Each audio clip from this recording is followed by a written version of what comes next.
Hello students, कैसे हैं आप लोग।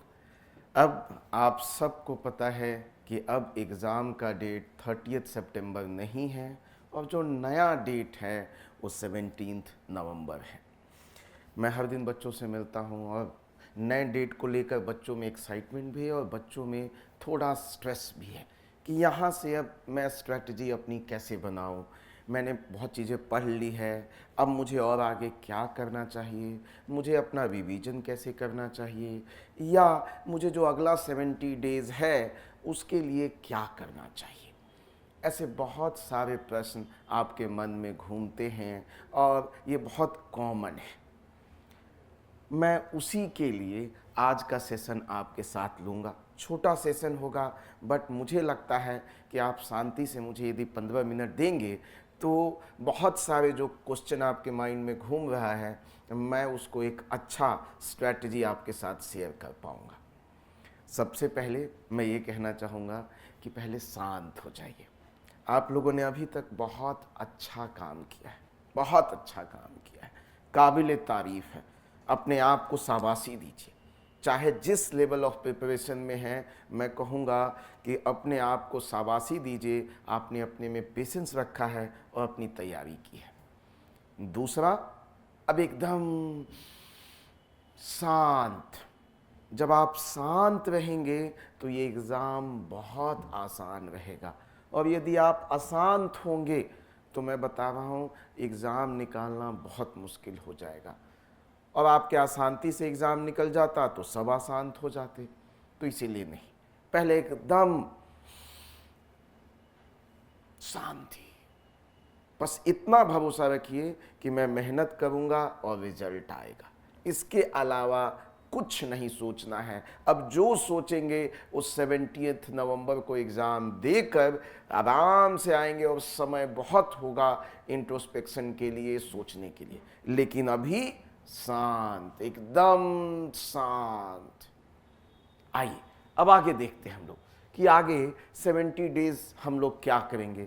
ऑलरेडी आप जानते हैं कि आपका जो डेट है वो 30 सितंबर से 70 नवंबर हो चुका है, और बहुत सारे न्यूज़पेपर की कटिंग देखें तो उसमें ये बार बार बातें आ रही कि इस बार सीट्स बहुत ज़्यादा होंगी, ठीक है। और न्यूज़पेपर में भी आया कि बीपीएससी को भी 1300 से ज़्यादा रिक्तियाँ मिल चुकी हैं, तो इस पर संभावना है कि आपके पास मिनिमम 1000 सीट से तो ऊपर होगा ही होगा, और भगवान की कृपा रही तो हो सकता है वो सीट्स 1400 1500 वो कुछ भी जा सकता है, और नोटिफिकेशन भी किसी भी दिन अनाउंस हो सकता है।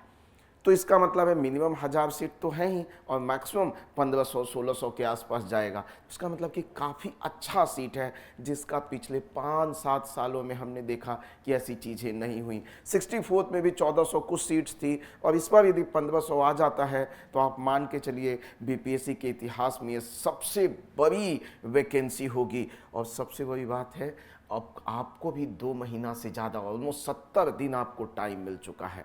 तो माय डियर स्टूडेंट्स, इसीलिए मैं कह रहा हूँ शांत हो जाओ। यदि अभी से कुछ नहीं भी हुआ है कोई दिक्कत नहीं है, 70 दिन में बहुत अच्छे से कर लेंगे, और अच्छे से पढ़ भी लिया है तो 70 दिन को और अच्छे से यूज़ करेंगे, ठीक है। मेरा इस सेशन के लेने के पीछे एक ही ऑब्जेक्टिव है कि आपका मार्क्स, चाहे आप जिस लेवल ऑफ प्रिपरेशन में हो, आपका मार्क्स एटलीस्ट 20+ मार्क्स हम लोग इंक्रीज किया जाए। यहाँ से 20 मार्क्स और कैसे बढ़े, कैसे अपना मार्क्स 100 to 110 के बीच में लेके आए, ये हमारा टारगेट होना चाहिए कि 100 से 110 के बीच में कोई भी मार्क्स होगा तो मेरा अच्छा मार्क्स होगा। मैं उसके लिए आपको ये स्ट्रैटेजी बताने की कोशिश कर रहा हूँ, और आप शांति से यदि मुझे 15 मिनट देंगे तो मैं बहुत अच्छे से अपनी बात आपको पहुंचा पाऊंगा। और आपको भी ऐसे भी कहा है कि आप 70 दिन है, 1500 से ज़्यादा वैकेंसी है, शांत होकर प्रिपरेशन करेंगे, आई एम श्योर आप बहुत अच्छा करेंगे। तो देखिए, सबसे पहला, आप जिस स्टेज ऑफ प्रिपरेशन में हैं, मुझे लगता है 30 सितंबर को देखते हुए मैक्सिमम जो सीरियस बच्चे थे उनकी एक प्रिपरेशन एक लेवल तक पहुंच चुकी है, सारा सब्जेक्ट एक बार कवरेज हो चुका है। और जो नहीं भी स्टार्ट किए हैं कोई दिक्कत नहीं है, अब भी स्टार्ट कर रहे हैं तो यहां से भी हम लोग देखते हैं कि हम लोग क्या कर सकते हैं। सबसे पहला स्टेप आपका क्या होना चाहिए, वीक एरिया। देखो दिक्कत क्या है, हम लोग स्ट्रॉन्ग एरिया को बार बार करते हैं, लेकिन स्ट्रॉन्ग एरिया तो ऑलरेडी हो चुका है। या वन लाइनर ऐसे क्वेश्चंस को सॉल्व करने की कोशिश करते हैं, ऐसे टेस्ट सीरीज को जहां हमको जाना पहचाना क्वेश्चन दे रहा है, जो हमको पहले से आता है। तो मैं कहूँ जो पहले से आता है मुझे दूसरी बार उसको सॉल्व क्यों करना है। इसीलिए सबसे पहला फोकस हमारा कहां होना चाहिए, week area identify. Week area कौन है, क्या हिस्ट्री है, कुछ बच्चों का वीक एरिया हिस्ट्री हो सकता है तो हिस्ट्री पे फोकस करो। कुछ स्टूडेंट का वीक एरिया साइंस हो सकता है, साइंस को बहुत लोग इग्नोर करते हैं, बहुत लोग इग्नोर करते हैं, खासकर आर्ट्स वाले। मुझे डर लगता है, अरे डरने की कौन सी बात है, आराम से बेसिक सवाल होते हैं क्लास 1 से लेकर क्लास 10 तक का, इसीलिए घबराने की जरूरत नहीं है। तो आपका वीक एरिया कौन सा है, क्या हिस्ट्री है, क्या साइंस है, क्या बिहार स्पेशल है, क्या करंट अफेयर है, क्या ज्योग्राफी है, क्या पॉलिटी है, क्या कौन सा है, पहले ये तो आइडेंटिफाई करो। या दो हैं, हिस्ट्री भी है, साइंस भी है, बिहार स्पेशल भी है। हमने आइडेंटिफाई कर लिया कि चलो 3 मेरा वीक एरिया है, ये सारे सब्जेक्ट्स मेरे अच्छे पकड़ पे आ गए हैं, कोई दिक्कत नहीं। सबसे पहले इन वीक एरिया को अब टारगेट करेंगे। अब इन तीनों वीक एरिया में भी सबसे ज्यादा वीक कौन, इन तीनों में भी सबसे ज्यादा वीक आपको लगा ये सबसे ज्यादा वीक, तो सबसे पहले आप इसको कवर करो। उसके बाद सबसे ज्यादा वीक कौन, ये, और उसके बाद वीक एरिया। तो सबसे ज्यादा वीक एरिया को सबसे पहले कवर करो, क्योंकि उसमें टाइम लगेगा, समझ गए। तो ये पहले स्ट्रैटेजी अडॉप्ट करो। अब लेकिन आप मुझसे सवाल पूछोगे कि सर कैसे पता चलेगा कि मेरा वीक एरिया क्या है, कैसे पता चलेगा। पहला एक हो सकता है कि आपने जब एक शेड्यूल अपना बनाया पढ़ने का तो कुछ सब्जेक्ट को अभी तक कवर ही नहीं किया। ये भी एक तरीका हो सकता है कि आपने अपना शेड्यूल बनाया और शेड्यूल में देखा कि मैंने पूरे शेड्यूल में अपने डाले थे कि पॉलिटी यहाँ से यहाँ करूँगा, इकोनॉमी करूँगा, ज्योग्राफी करूँगा, हिस्ट्री में एंशिएंट करूँगा, बट मैं किसी कारणवश एंशिएंट हिस्ट्री को बहुत अच्छे से नहीं कर पाया, या मज़ा नहीं आया, या मन नहीं किया, साइंस अभी तक किया नहीं, या किया हूँ तो बड़ा कॉन्फिडेंस नहीं आ रहा है। तो एक आपने जो अपना शेड्यूल बनाया था प्रिपरेशन का, उसमें देखिए कि अभी भी कौन सा एरिया लेफ्ट आउट है, कौन सा एरिया आपने अभी भी छोड़ा हुआ है, उस एरिया को सबसे पहले पकड़िए। दूसरा कैसे पता चलेगा, कुछ बच्चे होते हैं कि नहीं हमने सब एरिया कवर कर लिया था बट फिर भी मुझे पता नहीं चल रहा मेरा कौन वीक एरिया है। आई एम श्योर आपने सेक्शनल टेस्ट दिया होगा, सेक्शनल टेस्ट दिया है, मान लिया आपने पूरी ज्योग्राफी कंप्लीट की, ज्योग्राफी का एक सेक्शनल दिया, उसमें पता चला होगा ना। या आपने क्या हुआ होगा, फुल लेंथ टेस्ट दिया होगा, तो इसमें पता चला होगा कि ये बिहार स्पेशल वाला क्वेश्चन मैं बना नहीं पाता हूँ, या साइंस में गलती ज़्यादा हो जाती है, या एंशिएंट या मिडिवल में मेरी गलती ज़्यादा हो। तो इन दोनों से आइडेंटिफाई करो कि वीक एरिया मेरा क्या है। एक शेड्यूल ऑफ प्रिपरेशन से, दूसरा सेक्शनल टेस्ट में किस पे कम मार्क्स आए थे, क्यों गलत बार बार हुए, या फुल लेंथ टेस्ट मैंने दिया तो देखा कि पर्टिकुलर सब्जेक्ट मेरा बार बार गलत हो रहा है, या करंट अफेयर भी अभी भी मेरा कंप्लीट नहीं हुआ है, क्या हुआ क्या है, पहले वो तो आइडेंटिफाई करो। और मैं कहूंगा ये तुरंत एक दिन में नहीं लेना है, इसको आइडेंटिफाई करने के लिए मैं कहूंगा 1 से 2 दिन आराम से समय लो, अभी घबराने की जरूरत नहीं है। कम से कम तुम्हें इसको आइडेंटिफाई करने में 20 आवर्स देना चाहिए, 20 घंटे। एक दिन में अब मानूंगा अब वो समय आ गया है कि मुझे कितना पढ़ना चाहिए, एक सवाल ये भी आता है। मुझे लगता है कि अभी 70 दिन प्रिपरेशन है, फाइनल प्रिपरेशन है, मुझे लगता है अभी आपको 8 से लेके 10 घंटा की पढ़ाई डेली करना चाहिए अगले 70 दिन तक। मतलब 700 घंटे आप, मैं आपकी जगह होता तो 10 घंटे डेली पढ़ता, 3-3 घंटे की 3 शिफ्ट लगाता, 1 घंटे की 1 शिफ्ट लगाता, 10 घंटे मतलब 700 घंटा अभी भी है मेरे पास, 700 आवर्स। आपको जानकारी के लिए बता दूं, यूपीएससी में पहले जनरली 700 घंटे में पूरा सिलेबस कवर हो जाता है, बीपीएससी का भी पूरा सिलेबस करीब 500 550 घंटे में एक बार फाउंडेशन के ऑलमोस्ट निपटा जाते हैं। मतलब अभी भी समय है, मुझे घबराने की ज़रूरत नहीं है। बस करना क्या है, 10 घंटे डेली पढ़ना है। तो मैं एक शेड्यूल लेके चल रहा हूँ। तो ये सब आइडेंटिफाई करने में 2 दिन आराम से लग जाएंगे, और उसमें मैं मानता हूँ 10-10 घंटा देंगे तो 20 घंटे में आपको वीक एरिया आइडेंटिफाई हो जाएगा। अब सवाल है कि सर वीक एरिया आइडेंटिफाई हो गया, अब क्या करें?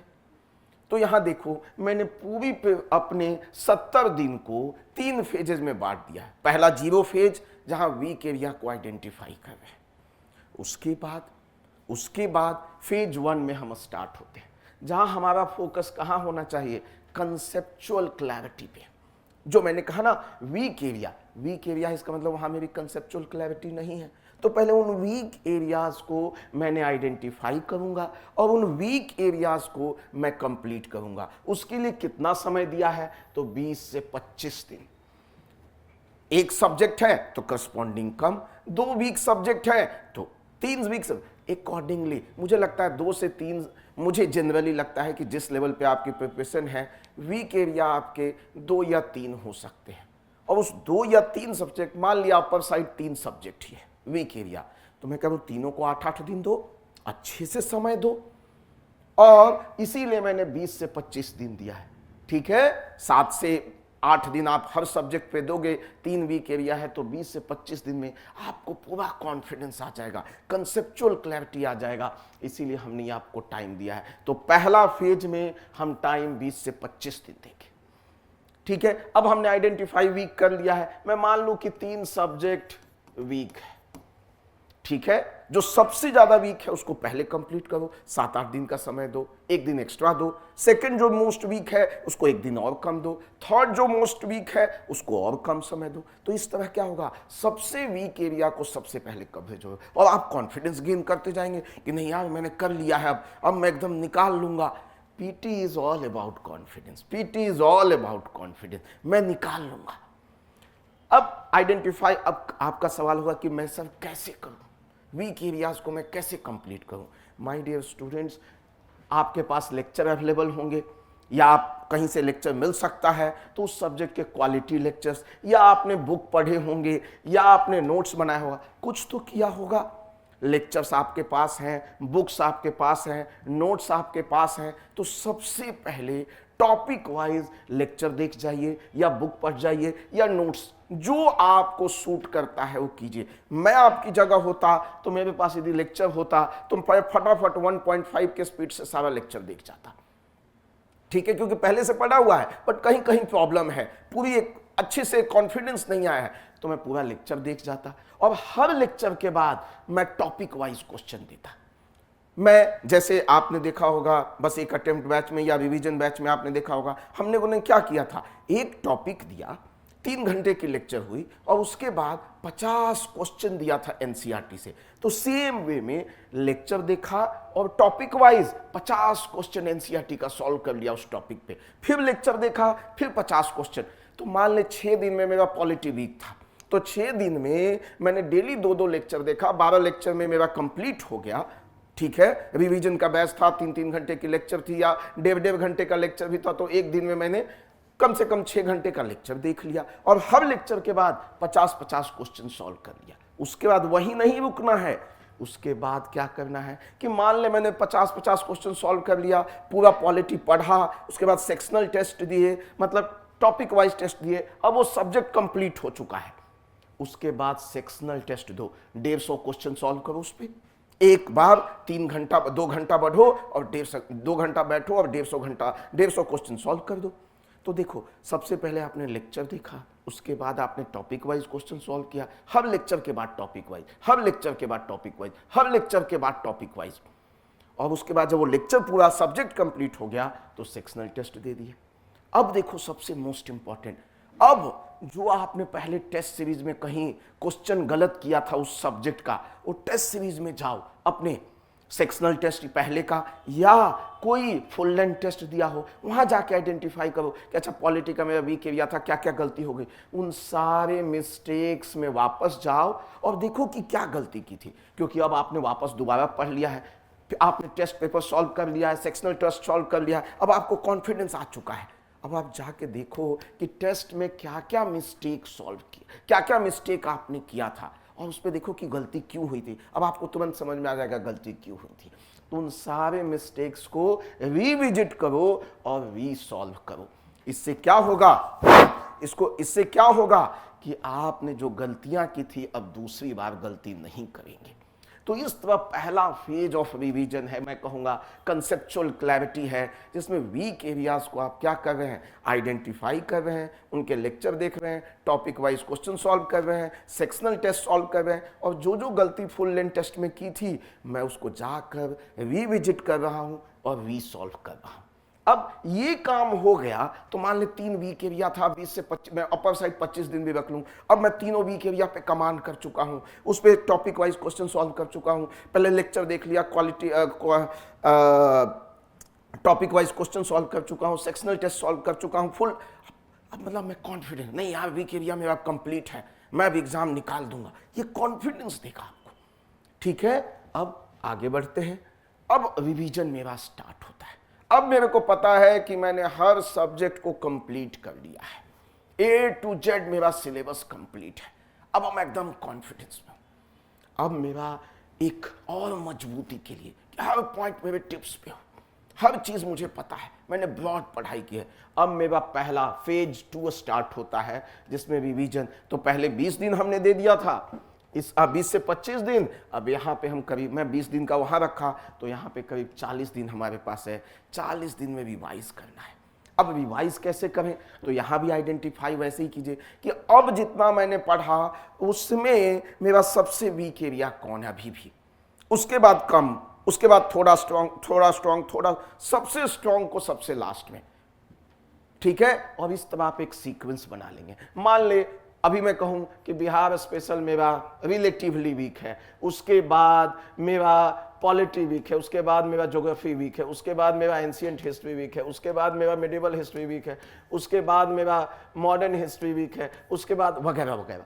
तो मैं सबसे पहले रिवीजन यहाँ से स्टार्ट करूँगा, फिर यहाँ यहाँ यहाँ यहाँ यहाँ सेम चीज। यदि मुझे लगता है कि एक बार लेक्चर को ही मुझे 2x पे देख जाना है, या एक पर्टिकुलर बात मुझे समझ में नहीं आई थी, तो उस लेक्चर को खोल लूंगा, या बुक को खोल लूंगा, या नोट्स को खोल लूंगा, या जो आपने शॉर्ट नोट्स बनाए होंगे मैं उसको जो आपके पास सबसे कंफर्टेबल मीन है, जो आपने पहले किया हुआ है। मैं यहाँ कहूँगा कि अब नई चीज़ों को हमें ज़्यादा देखना नहीं चाहिए। तो आप इसके लिए क्या करेंगे, जो आपके पास नोट्स हैं, जो आपके पास लेक्चर्स हैं, उनको आप क्या करें, एक बार रिविजिट कर ले, वहाँ भी टॉपिक वाइज क्वेश्चन सॉल्व कीजिए, सेक्शनल टेस्ट दीजिए। और ये जब सब हो जाए तो आप हर वीक एक मेक श्योर कीजिए कि 2 full length test every week दें।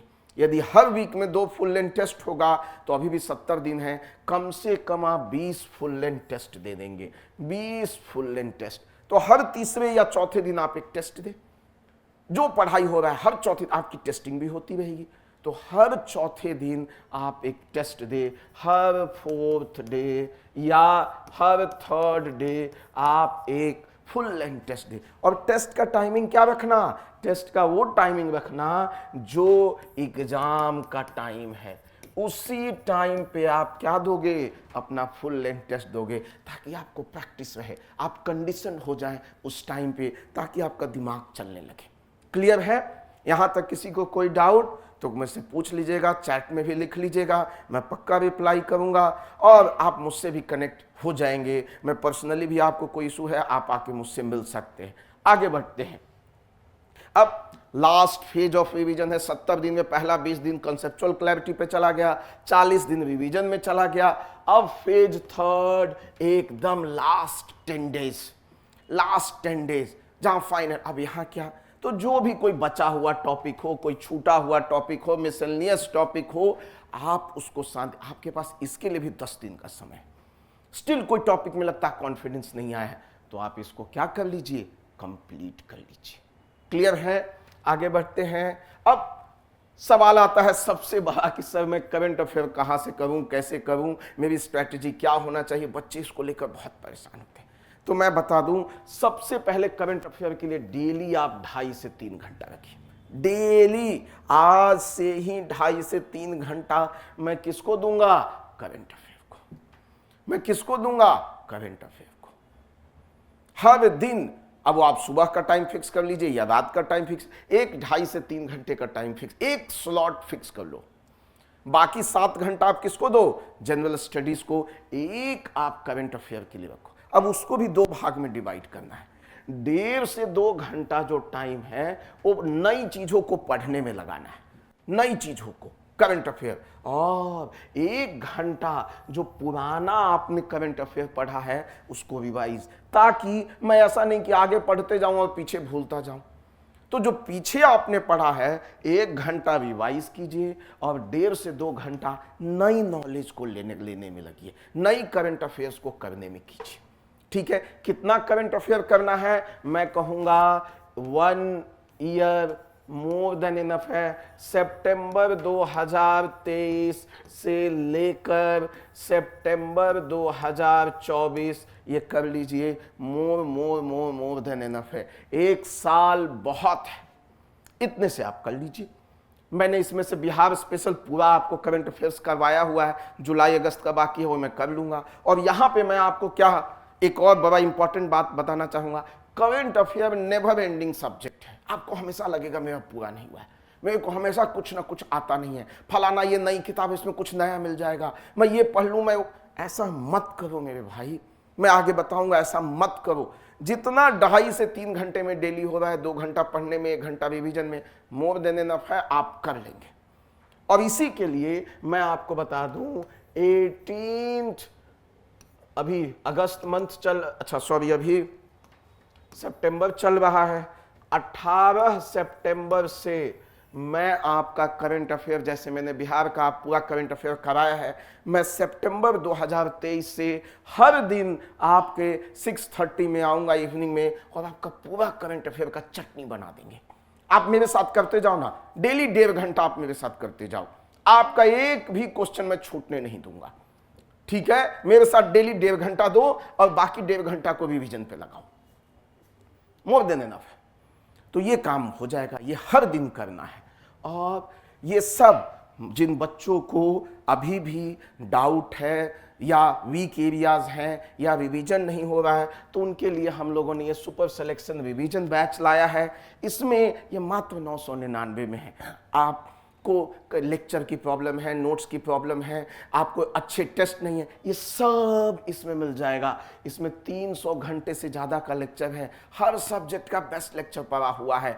आपको जो वीक एरिया है उसमें घुसिए, साइंस वीक एरिया है, साइंस का लेक्चर देखिए, और लेक्चर भी टॉपिक वाइज है और हर टॉपिक पे 50 एनसीईआरटी बेस्ड क्वेश्चन है। तो टोटल 10,000 क्वेश्चन है, उसको सॉल्व कीजिए।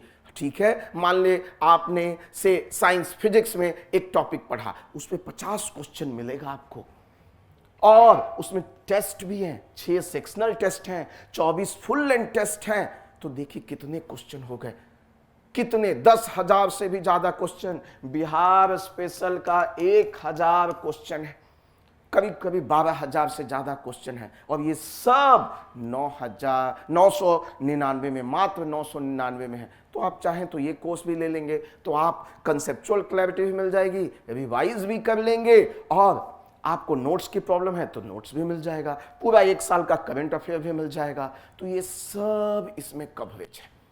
तो जो मैंने बताया कि कंसेप्चुअल क्लैरिटी आपको इन लेक्चर से मिल जाएगा, इन लेक्चर के साथ साथ हर लेक्चर पे 50 क्वेश्चन है, तो इससे आपको सॉल्व हो जाएगा। वो सब्जेक्ट कंप्लीट हो जाए तो सेक्शनल टेस्ट दे लो, और ये सब हो जाए तो 24 फुल लेंथ टेस्ट है, उसको दे लीजिए अच्छे से। क्लियर है? तो आप ये लेक्चर बाई कर सकते हैं धनंजय आईएएस एकेडमी के ऐप पर जाकर। अब एक सवाल आता है कि सर मुझे कितने क्वेश्चन अटेम्प्ट लेना चाहिए? यहीं पे देखिए सबसे इंपॉर्टेंट बात है, यहीं पे देखिए सबसे इंपॉर्टेंट बात है। बच्चे घबरा रहे हैं, सर मेरा करंट अफेयर पूरा नहीं हुआ। अरे कभी नहीं होगा करंट अफेयर पूरा। सर एक को फलाना क्वेश्चन पिछले बार आ गया था, उसका सोर्स, भाई ये सब में नहीं पढ़ना है। मैं देखो एक कैलकुलेशन समझाने की कोशिश करता हूं। अटेम्प्ट कितना होना चाहिए? टोटल आपको पता है 150 क्वेश्चन है। अटेम्प्ट कितने होने चाहिए? 120 से 130 क्वेश्चन। यदि मैं होता तो आप मान के चलो 125 क्वेश्चन अटेम्प्ट पक्का लेता, उससे ज्यादा भी नहीं लेता, उससे कम भी नहीं लेता। तो मतलब अभी भी क्वेश्चन कितना छोड़ सकते हैं, 20 से 30, मतलब अभी भी एवरेज आप 25 क्वेश्चन छोड़ सकते हैं और छोड़ेंगे आप।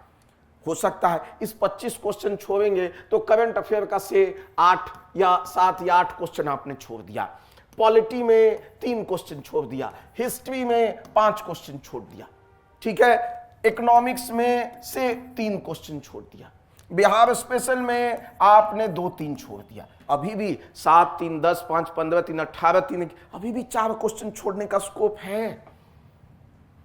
तो माय डियर स्टूडेंट्स, इसलिए घबराओ मत। कुछ रैंडम क्वेश्चन आया, कुछ अजीब सा क्वेश्चन आ गया तो छोड़ने का स्कोप तो है मेरे पास। बच्चे कहते हैं स्टेटमेंट बेस्ड क्वेश्चन है, मेरे को बताओ 69 में कितने स्टेटमेंट बेस्ड क्वेश्चन थे? 20, 25, 30, चलो मैंने वो सारे मुश्किल क्वेश्चन थे, मैंने उन सबको छोड़ दिया, तब भी स्कोप तो है मेरे पास। तो मैं किस बात का घबरा रहा हूं कि मेरे को एकदम सब सब्जेक्ट का 100% करना है, करंट अफेयर दुनिया में जितनी हो रही है पूरा, ऐसा नहीं होगा। इसलिए पहले शांत हो जाओ, शांत, गदाधारी भीम शांत।